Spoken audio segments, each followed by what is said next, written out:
How you doing, guys? We're gonna go ahead and remove the original. A little bit of plumbing. I already took the time to take out the screws, which this valve cover, first of all, was just extremely hard to put on. So I'm not looking forward to reapplying it or reinstalling it. I already marked it out. Thank you. Just slide it off. Thank you, thank you. Thank you, it didn't give me no problems. Much obliged to that. I want to leave it exposed, but I'm only gonna be gone for an hour. Let me go ahead and put the shaft back in here so it can cover that hole up into my camshaft. You don't want no problems anyway. Let's see if we can hurry back before we get any problems, and let's see if we can get this fabricated. All right.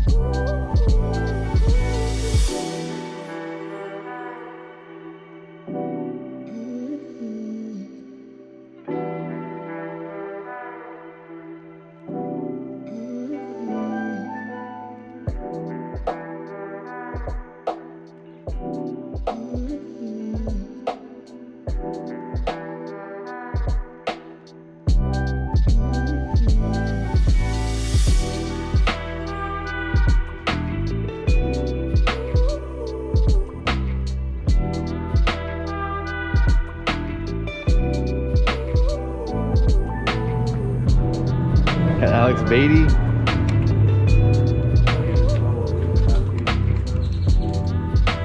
Best aluminum fabricator in South Texas. Damn, long weekend is out.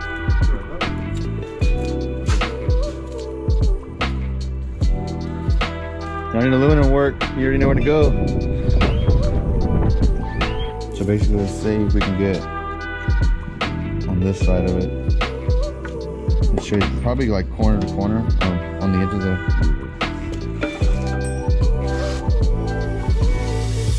You said this is going to be laid back? Yeah, so basically the distributor goes straight in, but the cap is at an angle. So the cap, this is in the middle, this is in the way of the cap going on. So I need this pushed back. You know what I mean? So instead of it being like, I don't know, I need just to... The only thing I don't want is to throw the flange, to ruin the flange. No, it's not getting that hot. No, like as far as like cutting it goes. No, it's not. See how like I marked it right here? Yeah, I'm not going to get into the flange at all.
Alright guys, I thought I should show you a preview of what we're working with here. TSP did come with the kit, so where this goes onto my coil. It's been a long time since I used a coil, but basically what a coil does is the cap goes on top of your distributor. The coil brings fire to your distributor, which gives fire to all of your plugs as the rotor rotates and hits the teeth on the inside of this cap. And it's a pretty good looking coil. I really never seen a coil looking like this besides just the regular cylinder ones. I think this one said it was rated for 60,000 volts. Just a positive and a negative to your battery, I assume. So that's cool. So what this is basically explaining to me is the distributor chart for advanced timing, and this goes by springs. So you got 2 black heavy springs, 2 medium silver springs, 2 gold light springs, and the differences. What are the differences? As you say, okay, so you see the charts here, and you see all the numbers basically in the RPMs right here. What you should realize is, look at the curve. Look how long that curve is going up the RPMs. This is more of a steep curve right here with the medium springs in it, and then this one's more of a really steep curve with the springs, with the light springs in it. And you might ask, okay, so what's the difference? You know, you've seen the curve difference. What does it actually do? The heavier the spring, the more time it takes for it to open up. So basically, when this rotor is spinning, the engine RPM has to go faster, faster, and faster, and faster, and faster for the springs to open up. When the springs open up, that's when the advanced timing kicks in. So before that point, you are on initial timing. And initial timing is more for idle and low cruise scenarios. So when you go on a medium spring, it advances that curve a little bit. And when you go on a light spring, it automatically shoots that curve up. So as you can see here, think of it as like this. If you are throttled down and your car gets to about 3,000 RPM, that's when your advanced timing kicks in and your motor really wakes up and gives it all the power it's got. So what happens when you do that at an earlier point in time? So you go, let's just say 1,500 RPM or 2,000 RPM, and you're already at full power, versus about 3,500 or so into the later RPM range. People ask, well, why would you want that? In a scenario where you're drag racing off the line, you would want maximum power from your motor without any restrictions to give you everything it's got. And that's what the light springs are going to do because of the curve. It's automatically going to jump. In a cruising scenario with a distributor, putt around town, I'd say medium springs would be your best bet. If you want more of like a calm motor that's just going to run and take you to the store and back, I mean, I guess you can go with the black springs. But we're racing here, so we're going to go with the light springs with the gold. And I'll show you that more in the distributor. The gold might be installed on it already. Okay, so let's open it up. You have your bushings, and you have your springs. So what a bushing does is changes your initial and advanced jump. So most cars are 25 degrees to your advanced timing. What that means is that your initial timing could be at, let's just say 12 degrees. When you jump it to a certain RPM, it'll change that to your advanced timing. So most of the time, it's, if you're 12 degrees, it'll go up 25 degrees from that point. So then you would have 37 degrees advanced timing, which is where you want your optimal spark and performance for your pistons. And when you change your bushings, this can go from 25 degrees advanced. This can go from 20 degrees, and this one can go from 15 degrees. And what that means is the more initial timing that you have, the more get up and go, the more launch, the more aggressive it's going to be off of acceleration. And that's what you want. So let's just say you want the smallest number, which is, let's say, I don't know, 15 degrees. So when you go 15 degrees from 40 degrees advanced timing, for example, you're gonna get, what is that, 25? You're gonna get 25 initial, which is hard on the start of the motor, but it's gonna be rowdy. Like, it's just gonna shoot off the line.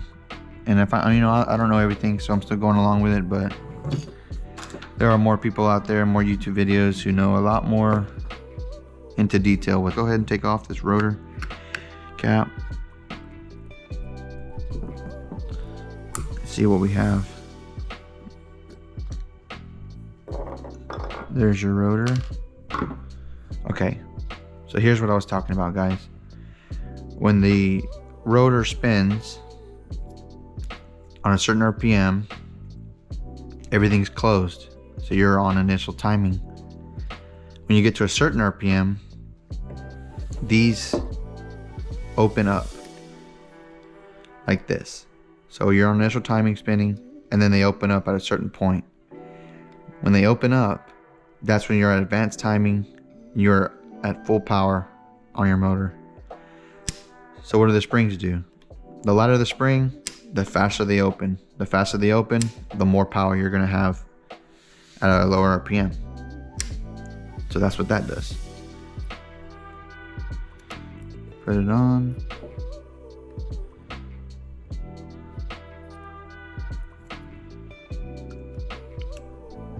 Just like so. Take it off. Now, that's more like it. You see how it retracts, just like how it's supposed to? But look how much easier it is for me just to flick it open versus when I originally showed you in the beginning of the clip, the springs, I had to do it with pretty much some good force with two hands. Now look how easy it is for me to open. This is rotating extremely fast, and once it gets to a certain point, these open up. I don't know if you've ever been on that carnival ride where you're like stuck on the wall and gravity just takes you and you're just stuck on there. Okay, so this is pretty much the same concept.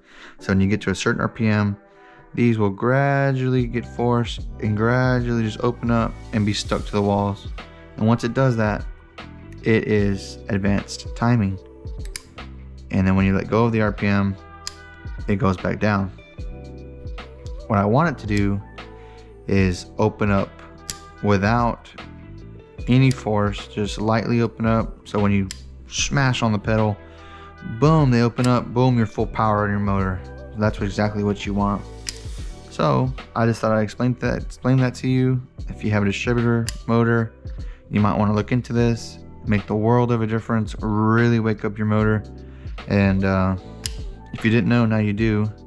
And as far as the bushing goes, this is for more initial timing, more power off the line, and it's really more for race car shenanigans. But now you know.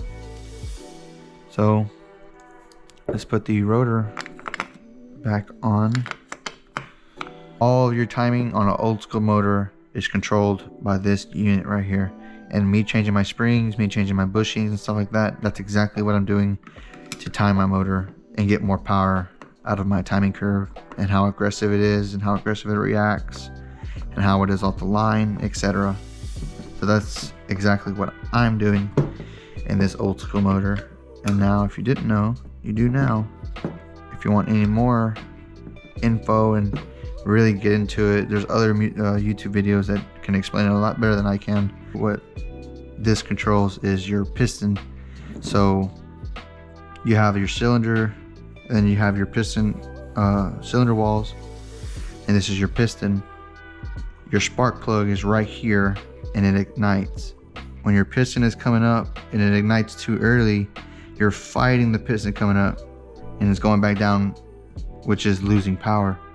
If you go up and your pistons are already top dead center and it comes down, and then your spark plug ignites, you are then losing power because you are not getting your optimal hit.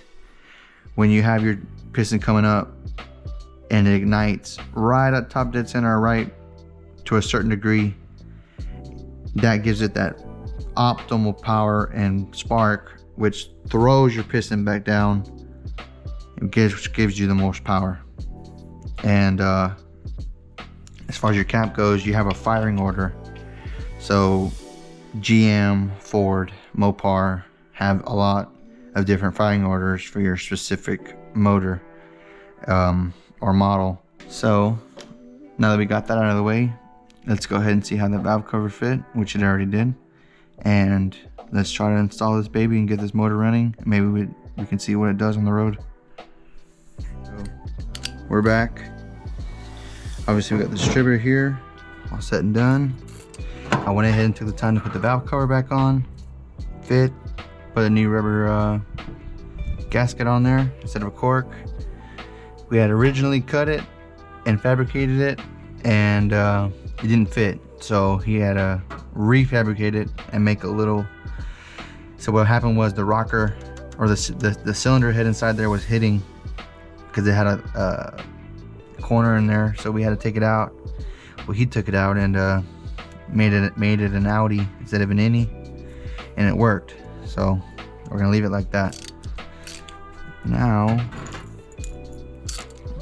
in order to do this, to put your distributor in, you first need to remove your first spark plug boot. Let's see if I can do that. There it goes, number one. And you want to remove the spark plug. And make sure it's loosening, Mike. Okay. So you want to remove the spark plug, and the reason you want to do this is because you're trying to get top dead center on your motor before you put your distributor in. And for those who put spark plugs in and don't really have too much knowledge, they don't need to be super tight, guys. They need to be snugged in there. That's about it. When you really tighten them down, you really ruin it, your cylinder head, especially if you have aluminum. So you want to be top dead center before you put your distributor in. And your camshaft is at a certain point on your timing chain, and your timing chain is at a certain point with your harmonic balancer, in which everything's in sync with your timing, because then that tells you when the valve, the exhaust and intake open up, and when the spark ignites. So I don't really know the whole science behind the molecules and all that shit, but I do know you need to be top dead center, which I have removed the spark plug already. Like I said, it doesn't have to be too tight, just enough to get in there. Now what you're going to want to do is you're going to want to get a rag, which this is perfect. You're going to want to get a rag, put your finger on the spark plug hole, and you're going to want to hold your finger in there. And what you're going to want to do is bump the motor. Well, bumping the motor means you're going to turn the crank and pistons up and down to a certain point till all the pressure relieves out of the spark plug hole. So when it literally moves your finger out of the hole, you're top dead center. And to confirm that as well, to make sure you are correct, on the harmonic balancer there's going to be a mark. Once you match the mark, you know you're there. Now when someone made the motor and built the motor, they should have made sure everything was top dead center when they marked it, and that should be your mark. If yours doesn't have it, go top dead center, read your timing chain cover timing mark and your harmonic balancer, and make your mark. As far as for mine, we're gonna see what we can do. Okay, baby, bump it. No gas. Just bump it with the button.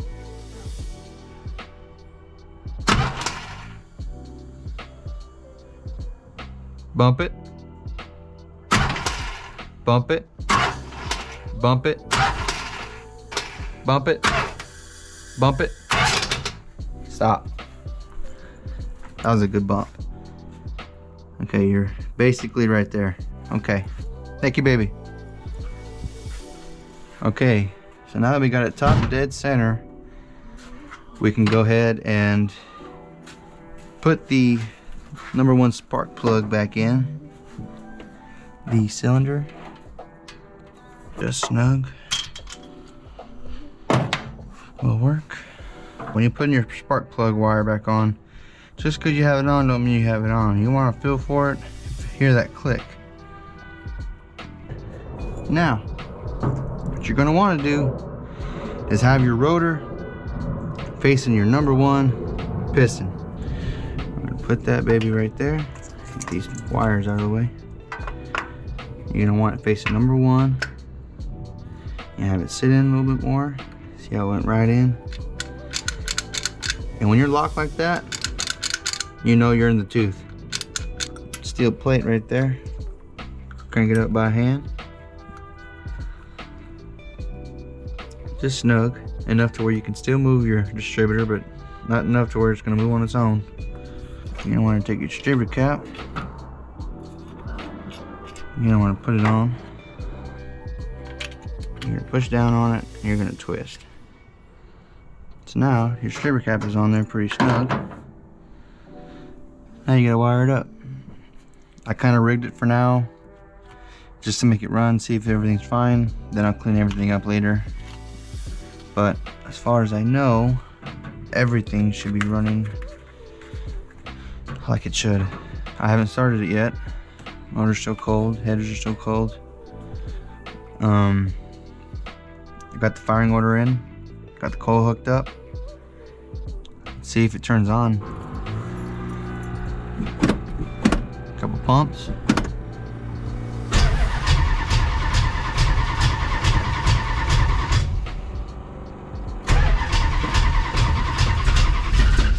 Getting something. We're getting fire.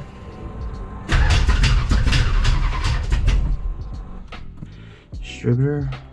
Let's go back and see what that does.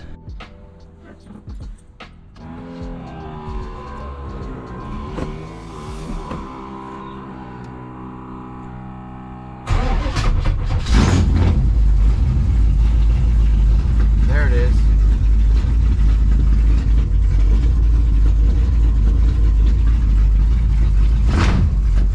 Better warm up a little bit.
Share and subscribe. Thank you for